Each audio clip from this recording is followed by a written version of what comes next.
Wasallim ala sayyidina Muhammad wa ala alihi wa sahbihi wa man tabi'ahum bi ihsanin ila yaumiddin.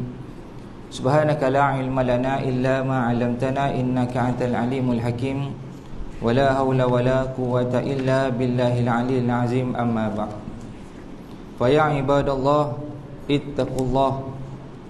Usikum wa iyaya bittaqwallah faqad fazal muttaqun. Qala Allah Ta'ala fi kitabil karim ba'da a'udzu billahi minasyaitonir rajim.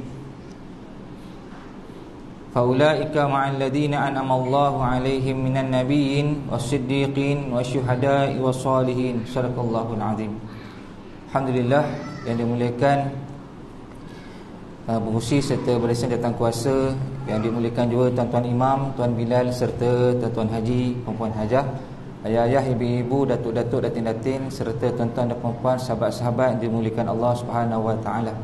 Pertama sekali kita mengucapkan syukur kepada Allah dipertemukan pada malam ini, dan insya-Allah tuan-tuan ibu yang saya muliakan, malam ini kita akan bicarakan berkenaan dengan tajuk kelebihan zuhud, tauladan zuhud yang diambil daripada Rasulullah sallallahu alaihi wasallam. Kelebihan zuhud dan tauladan zuhud Rasulullah sallallahu alaihi wasallam.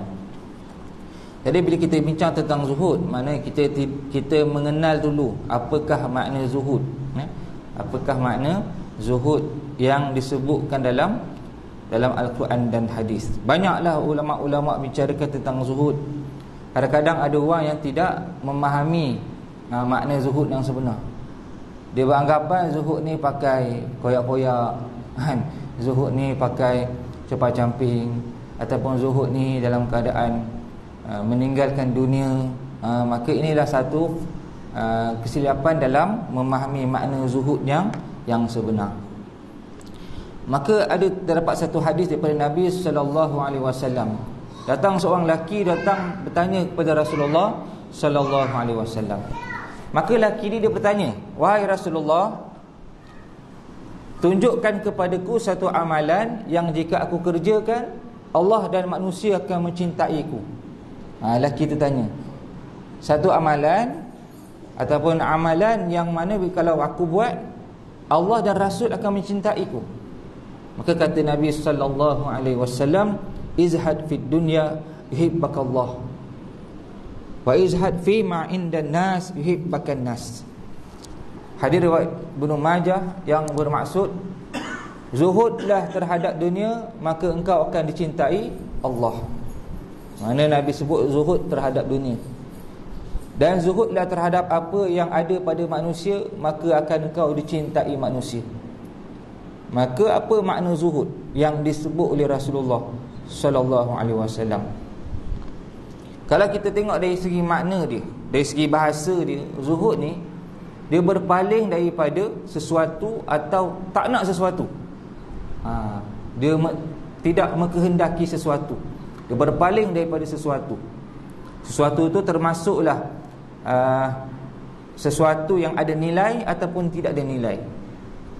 Tapi kalau dari sudut syarak pula, maksud syarak, zuhud bermaksud mengambil sekadar yang perlu. Itu makna zuhud. Mengambil sekadar yang perlu daripada sesuatu yang halal. Saya ulang semula tuan-tuan. Zuhud dari segi syarak bermaksud mengambil sekadar yang perlu. Mengambil sekadar yang perlu yang diyakini halalnya. Halal ni maksud yang dibenarkan, dari segi syarak. Jadi lagi segi istilah pula kita tengok apa makna istilah zuhud tu. Sebab kita kena faham kan tuan-tuan, saya sebut tadi, kadang-kadang ada orang dia salah faham. Dia tinggalkan dunia, dia tak nak dunia ni. Ada yang sanggup tinggalkan jawatan, tinggalkan kerja, tinggalkan isteri, tinggalkan anak. Bukan tujuan dakwah, tapi tujuannya tinggalkan dunia. Tinggalkan dunia. Sedangkan Islam tidak menolak dunia, tuan-tuan. Islam tidak menolak dunia. Sebab itu Imam Al-Ghazali rahimahullah menyebutkan dunia ni jambatan ke akhirat. Dunia jambatan ke akhirat. Dan ada ulama menyebutkan ad-dunya mazra'atul akhirah. Ad-dunya mazra'atul akhirah. Dunia ibarat ladang akhirat. Ibaratnya macam kita nak dapatkan akhirat, kita kena tanam kat dunia dulu. Tanam apa-apa pekerjaan, tanamlah apa-apa sumber di dunia ini, dan kelak kita akan menuai di akhirat nanti. Subhanallah.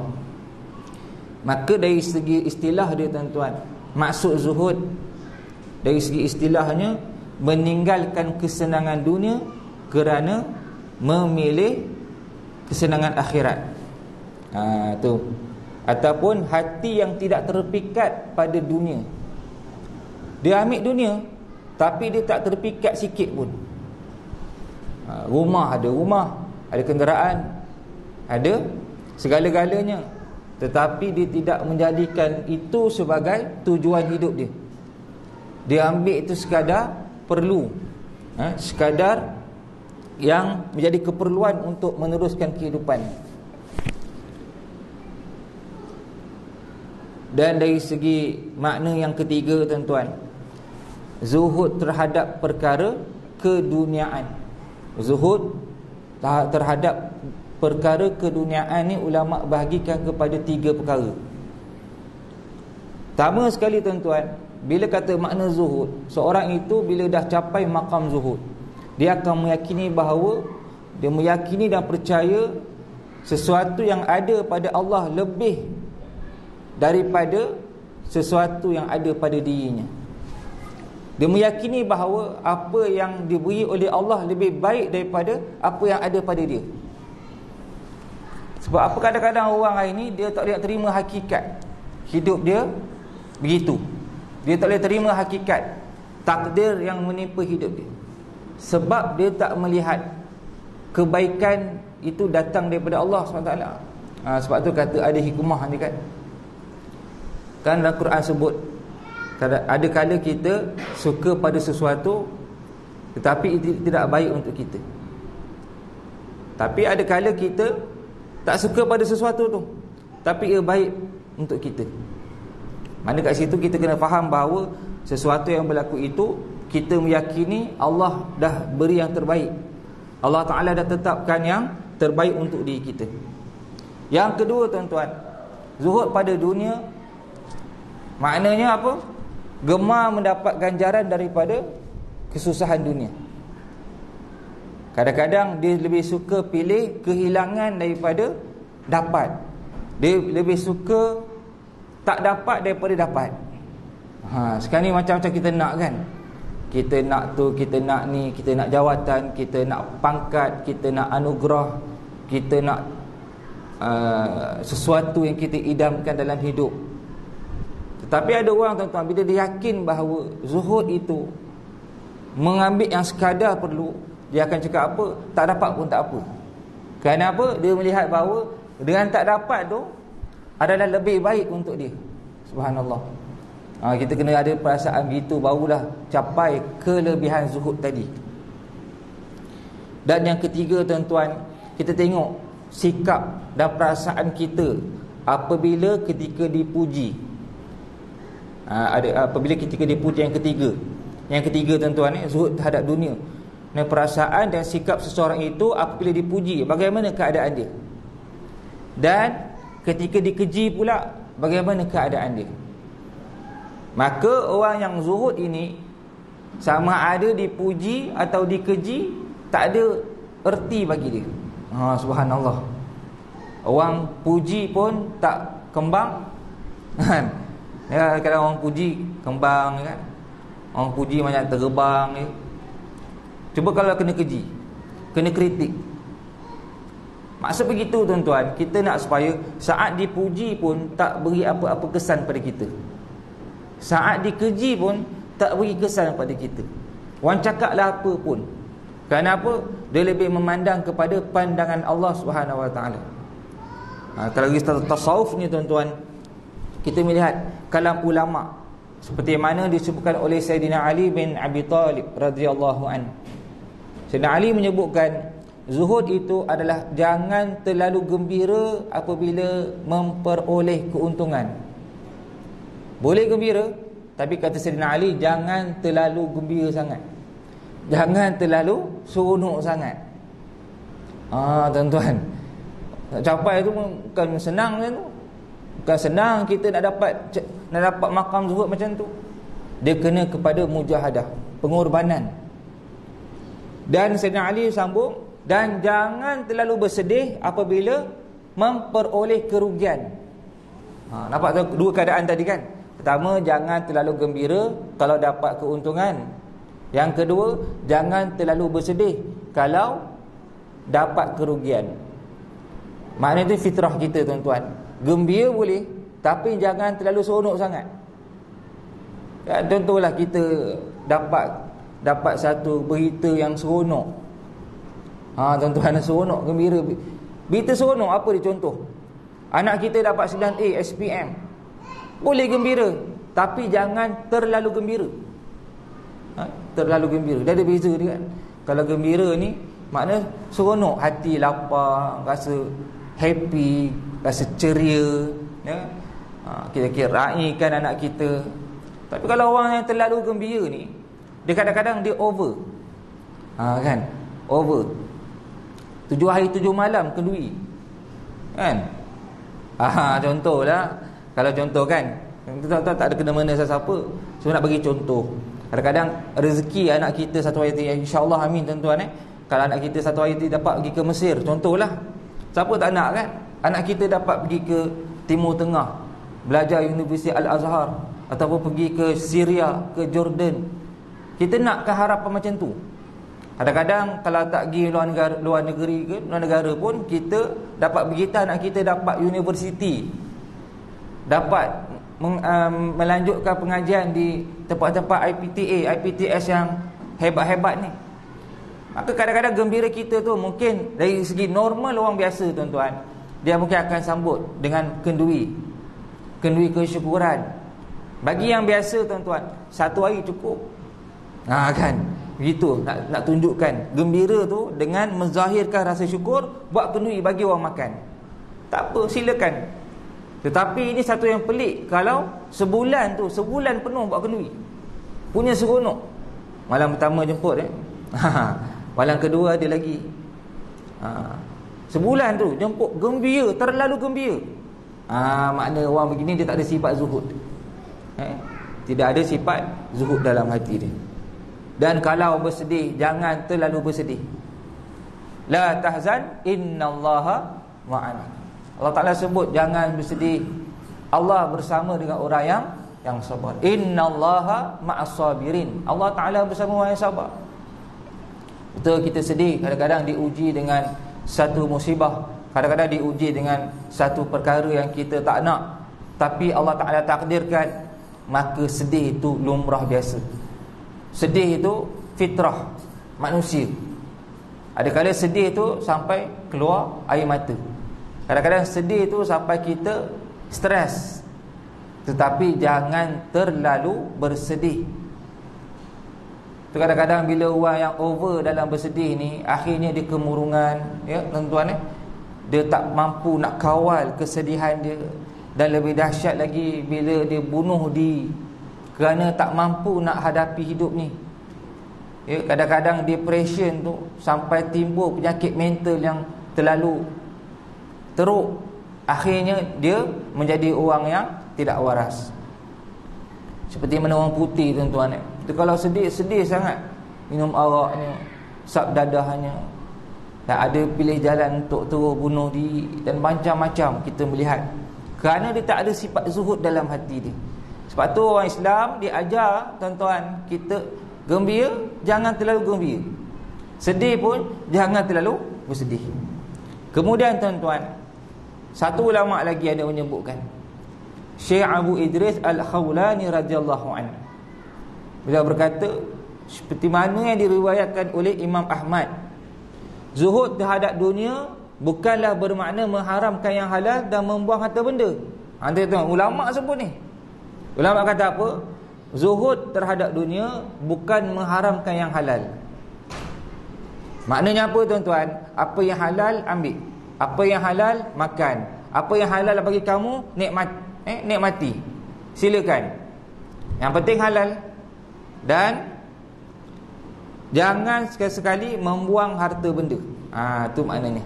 Bukan bermakna membuang harta benda, tetapi zuhud terhadap dunia. Kamu yakin terhadap apa yang ada di sisi Allah lebih baik daripada apa yang ada di sisi kamu. Tuan-tuan, itu zuhud yang disebutkan oleh Abu Idris Al-Khawlani radhiyallahu anhu, sahabat Nabi. Menyebutkan kita merasakan bahawa apa yang ada di sisi Allah lebih baik daripada apa yang ada di sisi kita sekarang. Sekarang tuan-tuan, apa yang ada kat sisi kita? Rumah, kereta, isteri, anak-anak. Apa lagi tuan-tuan? Tanah, saham, harta benda, pendapatan, kerja, pangkat dan macam-macam lagi yang ada pada kita. Bukan maksud buang benda tu, bukan. Bukan ada kereta, buang kereta. Bukan ada rumah, jual rumah, pergi hutan. Kan? Seperti mana ajaran-ajaran sesat. Ajaran-ajaran sesat yang menganjurkan agar jual harta benda, berhenti daripada kerja, masuk hutan, kembali kepada zaman-zaman dulu-dulu, makan ubi kayu, sayur-sayur. Bukan bermaksud begitu. Kerana ulama sendiri menganjurkan bahawa jangan sesekali kamu buang harta benda kamu. Tetapi yang penting tuan-tuan, kita rasa apa yang ada pada kita ni tak memberi apa-apa manfaat ataupun tak memberi apa-apa kelebihan, melainkan apa yang ada di sisi Allah Subhanahu Wa Taala. Begitu makna kita harapkan nikmat yang ada pada kita, kita jangan sekali menyia-nyiakannya. Dan apabila kamu ditimpa musibah, kamu amat mengharapkan ganjaran pahala daripadanya. Begitu tuan-tuan. Sampai tahap dapat nikmat pun rasa bahawa apa yang ada pada Allah lebih baik. Kan? Kita rasa apa yang ada pada kita dah cukup baik, itu belum zuhud lagi. Kita rasa bahawa dengan kita ni keluarga kita berjaya, itu belum zuhud lagi. Kita rasa macam dengan sebab kita anak-anak kita berjaya, itu belum zuhud lagi. Tapi zuhud maknanya apa? Apa yang kita usaha, apa yang ada pada sisi kita, kita rasa di sisi Allah lebih baik. Kerana apa? Kalau seandainya perkara tu hilang, seandainya Allah Ta'ala tarik nikmat kita tu, kita merasakan bahawa agar Allah Ta'ala tarik nikmat yang ada pada kita, seandainya satu hari nanti adalah kita mengharapkan ganjaran yang lebih baik daripada Allah SWT. Kan serta doa kan Nabi ajar, Allahumma ajurna fi musibatin, Allahumma ajurna fi musibatina wakhluf lana khairan minha. Ataupun dari segi terjamak, kalau baca untuk diri sendiri, Allahumma ajurni fi musibati wakhluf li khairan minha. Ya Allah, berilah ganjaran atas musibah yang berlaku. Wakhluf lana khairan minha, dan gantikan yang lebih baik daripada tersebut. Tuan-tuan, Nabi ajak. Satu hari tuan-tuan, sahabat mengadukan masalah hidup pada Nabi sallallahu alaihi wasallam. Dia mengadulah masalah dia hilang itu, hilang ini. Maka Nabi kata apa? Doa begini, Allahumma ajurni fi musibati. Ya Allah, berilah pahala atas musibah. Berilah pahala atas musibah yang berlaku pada diriku, ya Allah. Wakhluf li khairan minha, dan berilah ganti yang lebih baik daripada perkara yang hilang tu. Contoh, kita turun surau tuan-tuan, tengok selipar hilang. Tuan-tuan ada pernah terjadi tak selipar hilang? Saya pernah lah tuan-tuan. Tapi tak beritahulah kat masjid surau mana, kan? Bukan nak kata saya zuhud, tidak. Tengok tuan-tuan, kalau kita rasa dengan sebab selipar tu kita tak boleh go lagi, bayangkan kalau yang besar-besar hilang. Kan?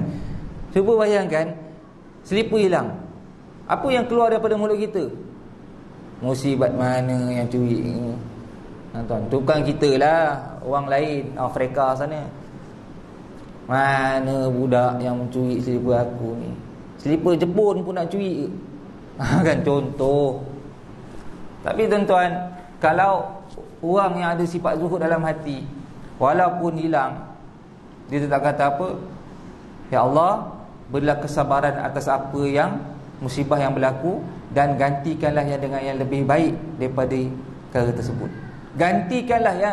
Gantikanlah dengan perkara yang lebih baik daripada perkara tersebut.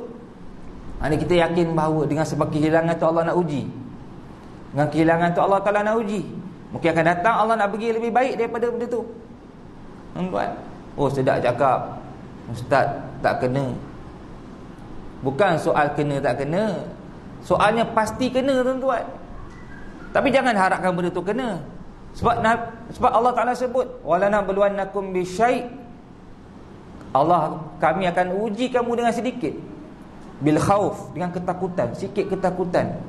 Wal ju', kelaparan. Wa naqsi minal amwal, dengan kekurangan harta benda. Wa naqsi minal amwal wal anfus, dengan Allah Ta'ala cabut nyawa orang kita sayang. Was samarat, dengan rasa seronok dalam hati kita. Allah Ta'ala uji, tuan-tuan. Bukan tuan-tuan saja, kita semua selagi kita hidup. Hasiban nasu ayyutraku ayyakulu amanna wa hum la yuftanun. Adakah mereka mengira mereka telah beriman sedangkan mereka tak diuji lagi? Belum beriman apabila seorang itu tak diuji oleh Allah SWT. Maka tadi tuan-tuan, bila 5 perkara Allah Ta'ala uji, itu baru 5 ujian. Ketakutan, rasa bimbang kan, takut ni termasuklah bimbang, risau, apa lagi, khawatir. Kedua, lapar tak sekarang? Cepatlah ustaz berhenti, lapar tak makan lagi, sejuk pula, lapar. Kemudian wa naqsi minal amwal, kekurangan harta benda. Kita jangan rasa kita dah ada duit, oh ada duit aja. Kita jangan rasa bila kita berharta ada harta aja. Kerana pasti satu hari Allah Ta'ala akan uji. Macam-macam ujian, tuan-tuan. Kereta rosak, ujian. Kita bawa baik dah, kereta tiba-tiba langgar. Sama ada kita langgar orang ataupun orang langgar kita. Macam-macam benda berlaku kan?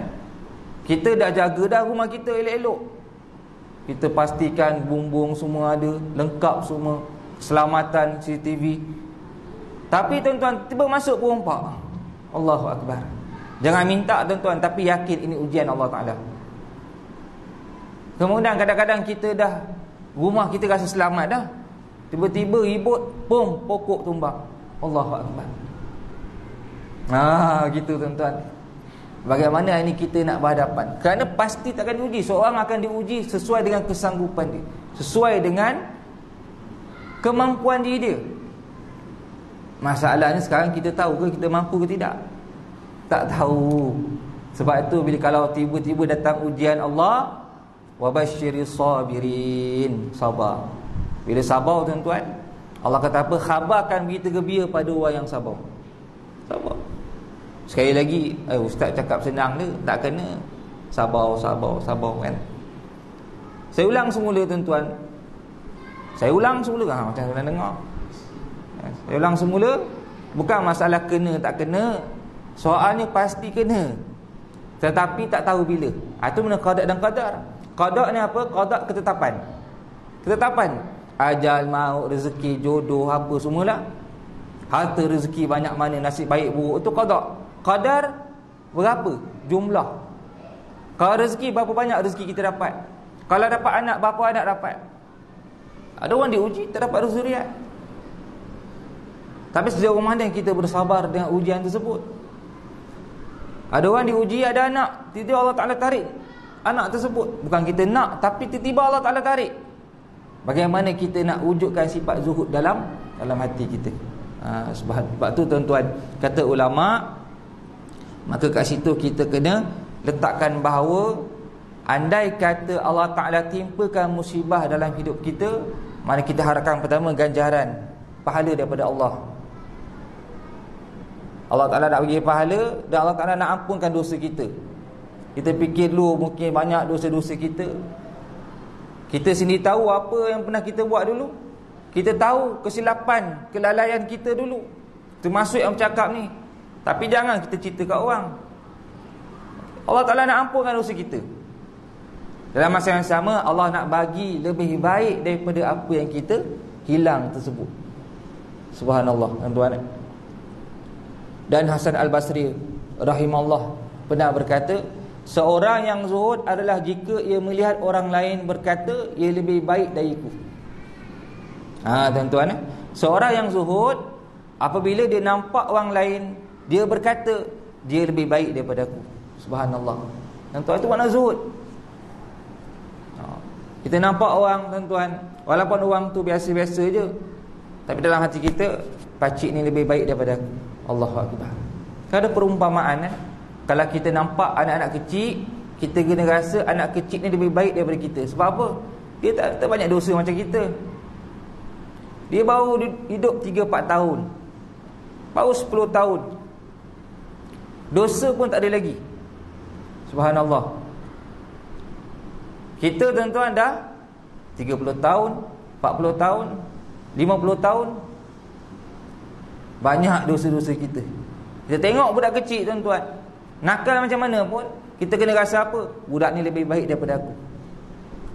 Ada satu ulama, tuan-tuan, bila ada budak kecil nak salam, dia cium tangan budak kecil. Orang tanya, kenapa Syekh kamu cium tangan anak kecil? Dia kata, kerana aku cium tangan orang yang tidak berdosa. Allahu Akbar. Tengok ulama, tuan-tuan. Kita tengok budak terbeling aja, kan? Main jauh-jauh, kan? Marah kan dia? Subhanallah. Kemudian kalau kamu tengok orang yang sudah lebih tua daripada kamu, kamu merasakan bahawa orang tersebut lebih banyak pahala daripada kamu. Allahu Akbar. Budak kecil kita tengok apa? Dia tak banyak dosa. Tapi kalau kamu tengok orang yang lebih tua daripada kamu, kamu kena rasa bahawa orang tua itu lebih banyak pahala daripada kamu. Kerana dia banyak amalan, dia lebih banyak perbuatan ibadah yang dibuat berbanding daripada kita. Kita kena rasa macam tu. Tapi kalau kita pandang orang je, sebelah mata je, kan? Pandang orang pandang orang ni apa mak rompek ni, pandang ni apa ni, kan, rockers ni, habislah, kan? Jadi kita pandangnya macam tu, habis.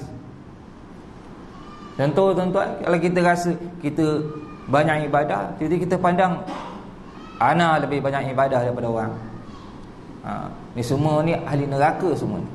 Habis dia tak ada zuhud dalam hati ni. Itu kata Hasan Al-Basri rahimahullah. Baik, kata Wahab bin Al-War, dia berkata, apa makna zuhud bagi Wahab bin Al-Wardi? Syekh Wahab bin Al-Wardi menyebutkan bahawa zuhud terhadap dunia ialah kamu tidak berputus asa terhadap apa yang hilang daripada kamu. Tuan-tuan, kamu tidak berputus asa daripada apa yang hilang daripada kamu. Itu makna kata yang disebut oleh Syekh Wahab bin Al-Wardi. Dan tidak pula gembira dengan apa yang kamu dapat. Dapat pun tidak terlalu gembira, tak dapat pun tidak terlalu berputus asa. Kadang-kadang keluar daripada kawan-kawan kita, tuan-tuan, mulut daripada kawan-kawan kita borak-borak, dia kata, kenapa saya dah 20 tahun ni tak dapat lagi anugerah khidmat cemerlang? Contohlah. Tuan-tuan, kenapa? Kerana dia rasa apa? Yang sebab dia tak dapat tu, dia rasa putus asa. Jangan putus asa, cakap dia, teruskan bekerja. Kerana pasti, kan, Allah Ta'ala akan beri yang lebih terbaik pada kamu. Kadang-kadang walaupun tak dapat anugerah, anugerah PJK ke, PJK apa? Pantang jumpa kebas. Apa? Bukan. Pingat jasa kebaktian, contohlah, kan. Tak puas hati, kenapa kawan ni dapat? Saya dah kerja lama ni, kenapa dia dapat? Ni mesti ada kabel. Kerana kita rasa apa? Sebab dengan kita tak dapat tu, kita putus asa. Jangan putus asa, tuan-tuan. Tak dapat, teruskan usaha. Ya. Dah 3 tahun saya tak jumpa calon. Dah 3 tahun saya tak jumpa calon-calon isteri. Calon-calon isteri tak apa, jangan calon isteri-isteri. Ya. Tapi apa salahnya, kan? Jangan putus asa, teruskan lagi. Teruskan mencari yang terbaik. Kan Nabi katakan 4 perkara cari calon isteri. Cari calon isteri dan 4 perkara: kecantikannya, harta, keturunan atau agama. Maka Nabi suruh pilih yang agama. Kadang-kadang kita nak yang ni, kadang-kadang kita nampak kecantikan dia, tapi Allah tak izinkan kita dapat dia. Sebab apa? Mungkin agama dia kurang, kita tak tahu. Kan? Mungkin sekarang kita nampak agama dia kurang, kadang-kadang Allah nak bagi kelebihan pada dia yang akan datang. Lagi 10 tahun lagi mungkin lebih baik daripada kita. Allahu Akbar. Contoh macam anak kita, tuan-tuan, jangan putus asa. Kita rasa macam aku dah tak boleh lah nak buat apa dengan anak aku ni. Jangan, tuan-tuan. Jangan. Kadang banyak dengar daripada acik-acik, bila sesi kaunseling tu, dia kata, "Ustaz, saya dah tak tahu dah buat macam mana anak saya ni. Degil, Ustaz. Bakar darah betul. Suruh semayang tak nak semayang, suruh pergi ceramah tak nak pergi ceramah, kan? Kerja nak melepak je contoh." Maka kata saya, tuan-tuan, seperti mana ulama sebut, jangan putus asa, kerana kita kait dengan perintah Allah Ta'ala, firman Allah SWT, "La taqnatu min rahmatillah." Jangan putus asa daripada rahmat Allah. Jangan putus asa. Kerana apa? Perancangan Allah lebih terbaik. Kita rasa macam kita tak mampu nak pergi dah. Kita rasa kita macam tak boleh nak buat apa dah. Kerana kita nampak perancangan kita, tuan-tuan. Kan? Manusia merancang, kan? Perancangan tiba-tiba gagal, rasa kecewa. Tapi letakkan perancangan Allah lebih terbaik. Kita dah usaha, saya kata dengan dia, teruskan berdoa. Dalam masa sama, usaha lagi, usaha lagi. Sampaikan kebaikan. Dan doa ibu, saya kata dengan dia, hajah itulah. Ibu, doa hajah ni, mudah-mudahan Allah Ta'ala makbulkan. Mungkin 5 tahun lagi, mungkin 10 tahun lagi. Anak yang kita rasa mungkin teruk bagi kita, kadang-kadang insya-Allah, tuan-tuan, 10 tahun lagi kita tak tahu, mungkin dia akan jadi orang yang menghafaz Quran.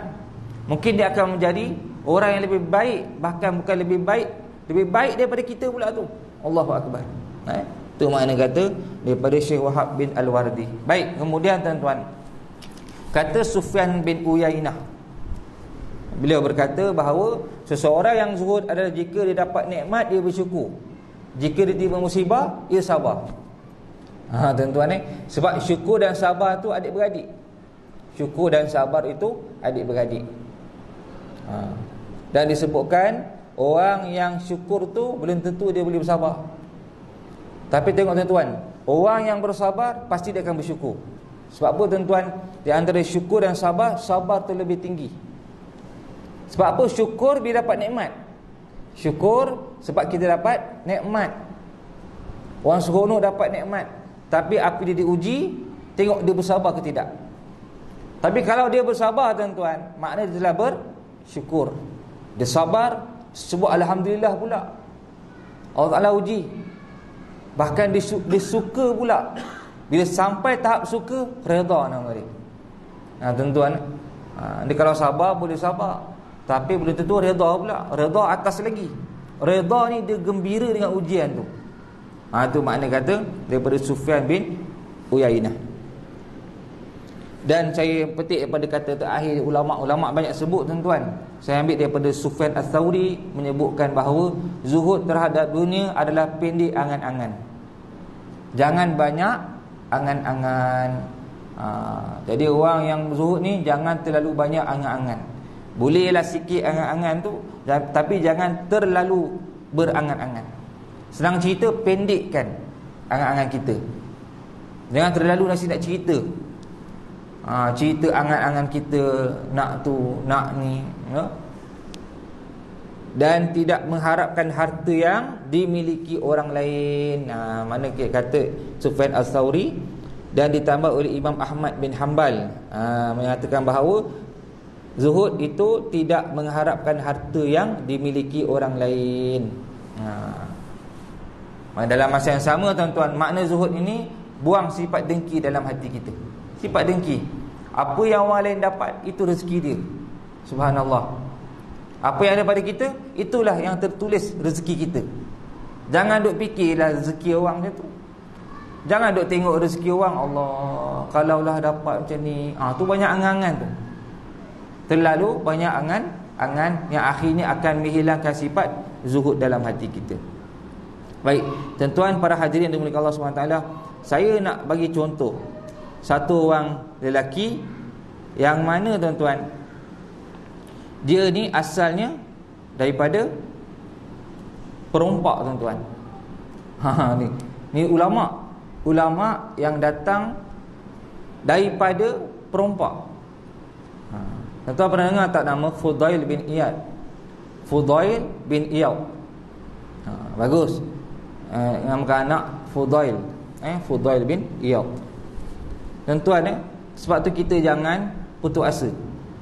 Kadang-kadang kita nampak orang tu jahat, orang tu kurang, orang tu buruk sebagainya, tapi dengan sebab sifat zuhud dia, Allah Ta'ala naikkan maqam dia.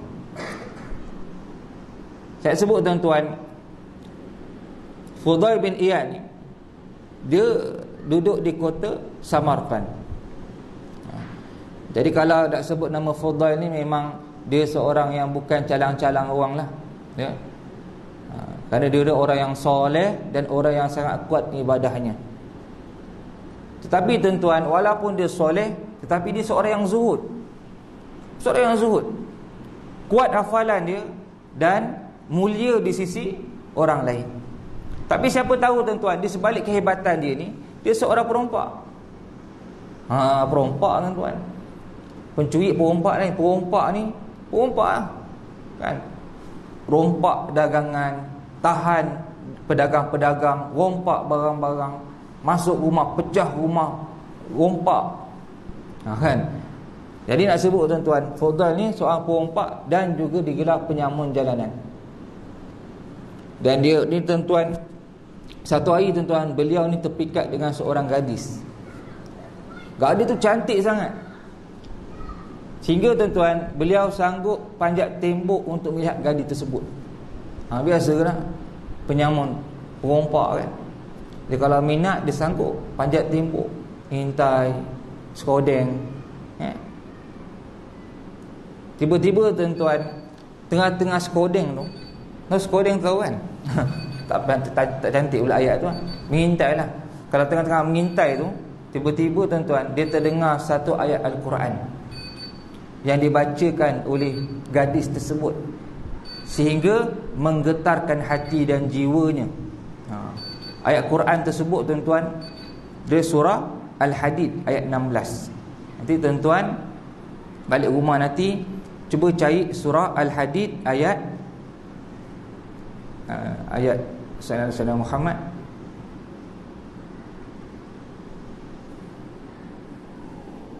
ayat 16, surah Al-Hadid ayat 16. Baik, bagaimana dia mendengar ayat perempuan tadi?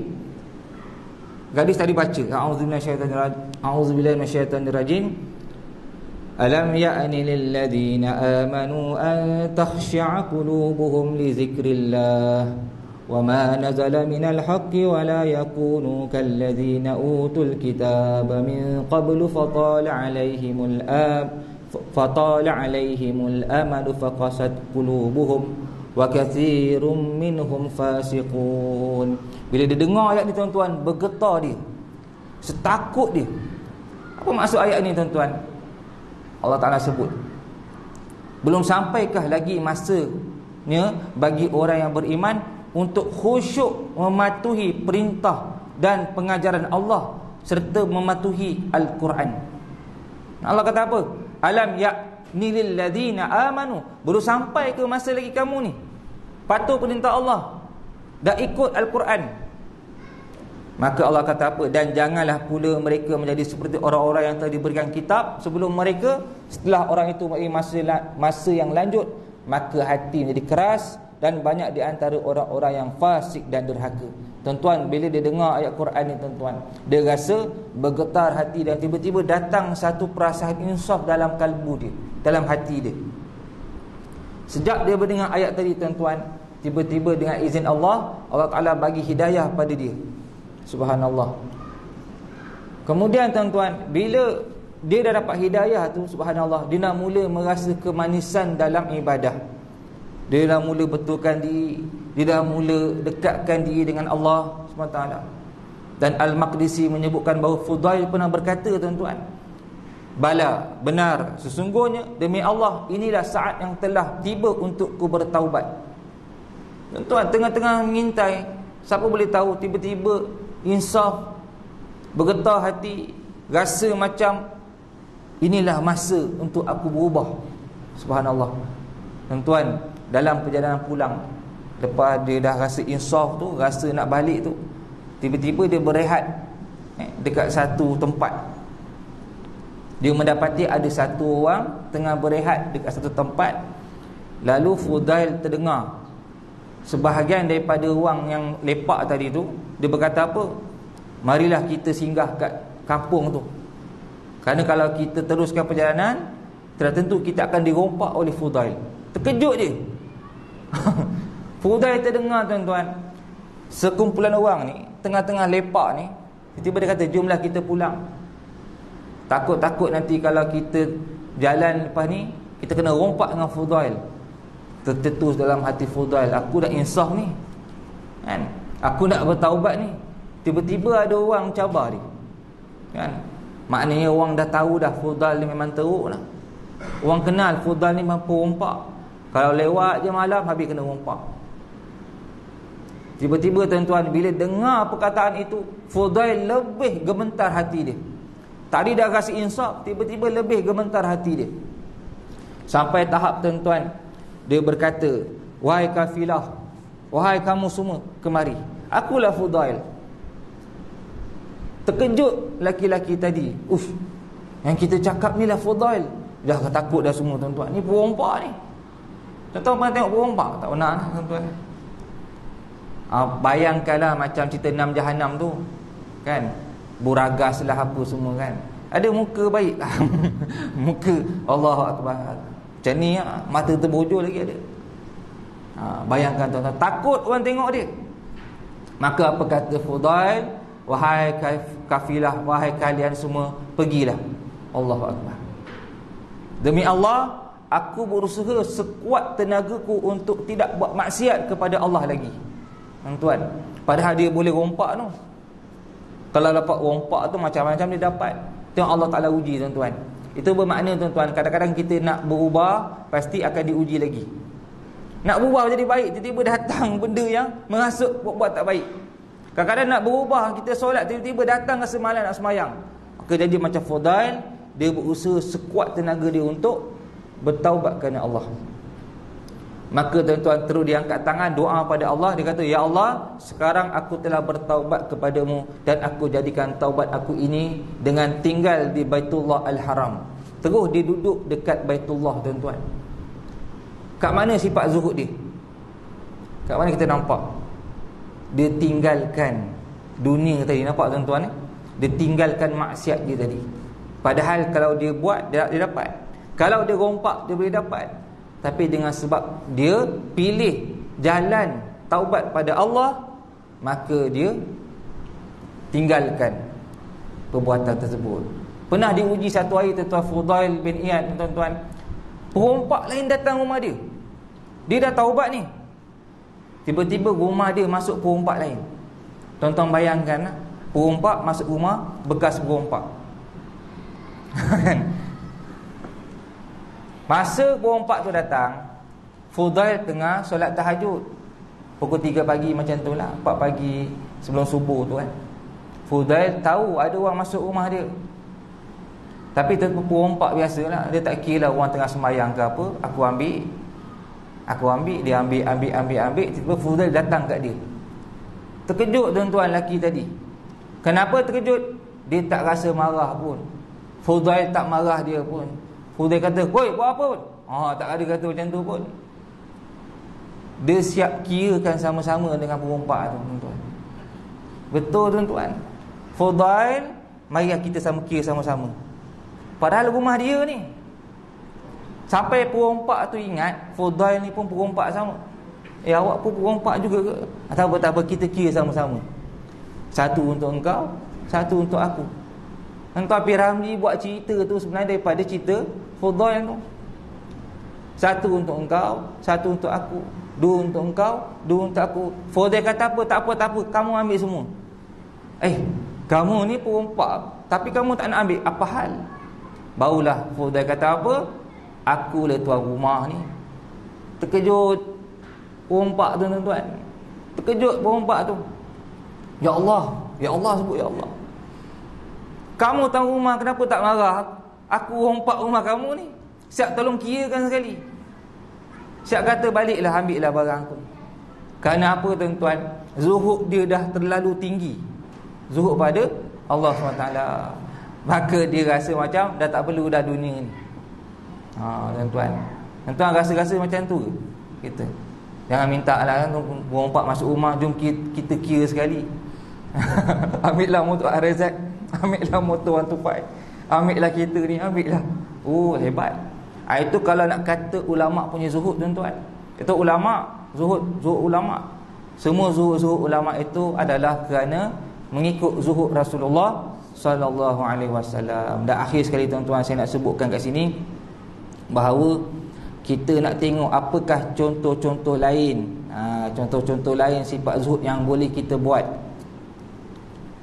yang boleh kita amalkan dalam kehidupan kita. Contoh yang pertama tuan-tuan, untuk kita nak masukkan sifat zuhud dalam hati kita, bersyukur dengan apa yang Allah Ta'ala berikan pada kita. Pertama sekali, syukur.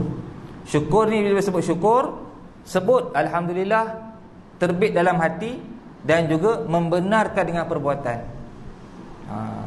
Maknanya semakin kita bersyukur, semakin kita dekat dengan Allah SWT. Semakin kita bersyukur, semakin kita jaga solat kita. Semakin kita bersyukur, semakin kita akan dilimpahkan rezeki yang meluas pada kita, tuan-tuan. Itu orang bersyukur. La in syakartum la azidannakum wa la in kafartum inna azabi lasyadid. La in syakartum, orang yang bersyukur, la azidannakum, kami akan tambahkan harta dia, kami akan tambahkan rezeki dia. Allahu akbar, tuan-tuan. La in wa la in kafartum, dan kalau kamu kufur, inna azabi lasyadid, sesungguhnya nanti tunggu azabku sangatlah pedih, sangatlah keras. Maka pertama sekali tuan-tuan, untuk nak dapat sifat zuhud, bersyukur dengan apa yang kita ada. Dalam masa sama bersyukur, rasa apa? Rasa kita ni cukup. Yang kedua, rasa cukup dengan apa yang ada. Rasa cukup dengan apa yang ada. Ini kadang-kadang payah tuan-tuan. Rasa ada dah, nak lagi. Kan?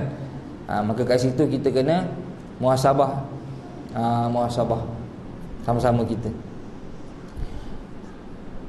Sebab orang kaya pun rasa tak cukup, tuan-tuan. Orang kaya pun rasa tak cukup. Bukan orang kaya sini lah, orang kaya luar sana. Dia kaya dah, tapi rasa tak cukup. Sebab apa tak cukup? Nak ambil rasuah, nak ambil duit haram. Padahal dah kaya dah, tuan-tuan. Dah ada bilion-bilion dah. Orang tahu pun bila dah meninggal dunia, tengok 30 bilion, 50 bilion, nak buat apa? Kenapa tuan-tuan? Dia rasa tak cukup dengan apa yang ada. Kalau cerita cukup ni, dia ada satu sifat qanaah. Qanaah ni rasa cukup dengan apa yang ada. Kemudian yang ketiga, tuan-tuan, jangan dengan sebab kita ada harta menyebabkan kita tak nak bersedekah. Jadi yang ketiga, untuk nak dapat sifat zuhud, banyakkan bersedekah. Banyakkan bersedekah. Bersedekah ni maknanya semakin kita ada harta, kita kongsi rezeki dengan orang. Semakin kita banyak harta, kita semakin sharekan apa-apa harta yang ada pada kita. Tak kira lah sama ada makanan, duit, dan apa-apa harta yang kita mampu untuk kita kongsikan dengan orang lain. Dan yang keempat, bersifat sederhana dalam berpenampilan. Maksudnya apa, tuan-tuan? Tak kisah tempat tinggal kita, nak kaya silakan, nak besar silakan, tetapi kena ada sifat sederhana. Nak pakaian kita, pakaian cantik pun boleh. Bahkan Rasulullah pun suruh kita pakai pakaian yang cantik-cantik. Allahu jamal wa yuhibbul jamil. Allahu jamilun wa yuhibbul jamal. Allah itu cantik dan Allah Ta'ala sukakan yang cantik-cantik. Kan? Sebab tu saya sebut tuan-tuan, kita bila zuhud bukan bermaksud pakai baju koyak-koyak, bukan pakai baju kusam-kusam, bukan pakai seluar-seluar koyak kan. Padahal kita mampu beli. Makna nikmati dengan pakai pakaian yang cantik-cantik, tapi jangan letak kat hati. Maksudnya jangan letak kat hati macam mana? Jangan rasa takbur, jangan rasa sombong dengan pakaian kita. Kita beli motor, beli apa? Beli kereta, pakai, silakan, tak ada masalah.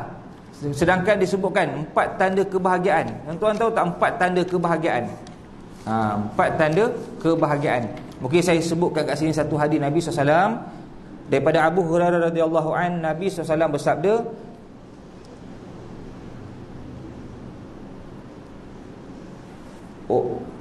disebutkan 4 tanda kebahagiaan. 4 tanda kebahagiaan ialah memiliki kenderaan yang baik. Memiliki kenderaan yang baik. Kemudian yang kedua disebutkan memiliki jiran yang baik. Memiliki jiran yang baik. Dan yang ketiga, memiliki rumah yang baik. Dan yang keempat, memiliki isteri yang baik. Itu 4 tanda kebahagiaan. Yang pertama tadi apa? Memiliki rumah yang baik kan? Memiliki kenderaan yang baik. Betul tuan-tuan? Memiliki apa lagi? Jiran yang baik. Subhanallah. Dan yang keempat, memiliki isteri yang baik. Itu 4 tanda kebahagiaan. Dalam masa yang sama tuan-tuan, kita usaha nak dapat benda tu, jangan letak dalam hati seolah-olah apa, kita merasa bahawa apa yang ada pada Allah tu lebih baik daripada apa yang ada pada sisi kita. Dan akhir sekali tuan-tuan, saya nak sebut kat sini kesimpulan daripada apa yang kita pelajari pada malam ini berkaitan sifat zuhud adalah satu kalam daripada Imam Ahmad, Ibrahim bin Ahmad, Ibrahim bin Adham.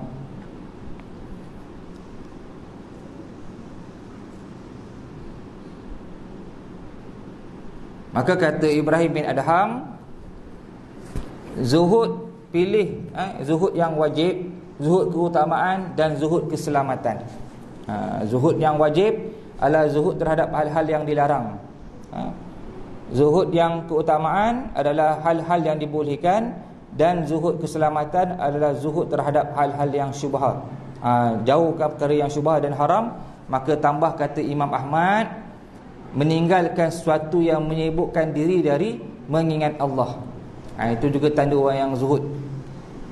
Meninggalkan sesuatu yang menyibukkan diri dari mengingati Allah SWT. Sibuk macam mana pun, tinggalkan untuk tujuan kita dekat pada Allah. Sibuk macam mana pun, tinggalkan untuk kita hampir pada Allah, ingat pada Allah. Kita bayangkan 24 jam Allah Ta'ala bagi kita hari ini, 24 jam. Berapa banyak kita peruntukkan masa pada Allah? Kan? Kalau orang yang tak ada sifat zuhud, dia akan gunakan 24 jam untuk dunia. Sedangkan kata ulama, waktu siang Allah Ta'ala telah berikan kamu masa dengan banyak dengan manusia. Allah Ta'ala telah berikan kamu kerja, cari nafkah, bergaullah dengan manusia. Kemudian tuan-tuan, carilah masa pada waktu malam, masa yang khusus bersama Allah SWT. Seperti mana kita duduk sekarang lah tuan-tuan. Duduk sekarang walaupun sekejap. Sekejap pun bila nak habis ni kan. Sekejap pun, tak lama pun. Tapi kita nak peruntukkan sikit masa pada Allah. Kemudian sikit masa lagi apa? Waktu kita bangun tengah malam. Sikit masa pada Allah.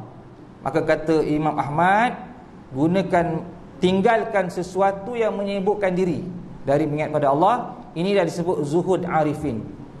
Tu arif billah, tu orang yang memahami Islam dengan sempurna. Dan ditutupkan doa tuan-tuan, Allahumma ja'alid dunya fi aidina wa la taj'alha fi qulubina. Kata Nabi SAW dalam satu doa yang masyhur, ya Allah, jadikanlah dunia pada tangan-tangan kami, milik kami, tetapi jangan jadikan dunia pada hati-hati kami yang membawa kepada cinta dunia. Ibaratnya tuan-tuan, macam kita letak dunia dekat tangan kita. Letak dunia dekat kedua tangan kita. Banyak tu dunia. Kita genggam dunia dengan tangan. letak agama dekat atas sekali, kat kepala kita. Letak agama dalam atas kepala kita. Tuan-tuan, saat dunia nak jatuh, saat agama nak jatuh, lepaskan dunia, pegang agama. Ibarat macam tu tuan-tuan, perumpamaan. Boleh faham tuan-tuan Maksudnya apa? Kita letak agama ni dekat atas sekali. Saat agama nak jatuh, tinggalkan dunia, lepaskan dunia, pegang agama. Allahumma salli ala sayyidina Muhammad. Dan mudah-mudahan kita membawa cinta kita kepada Allah dengan sifat zuhud kita. Wallahu a'lam. InsyaAllah kita bertemu lagi pada masa akan datang. Dan saya mohon maaf jika salah silap kata-kata saya, dan segala apa yang baik datang daripada Allah dan yang kurang datang pada diri saya sendiri. Wallahu a'lam.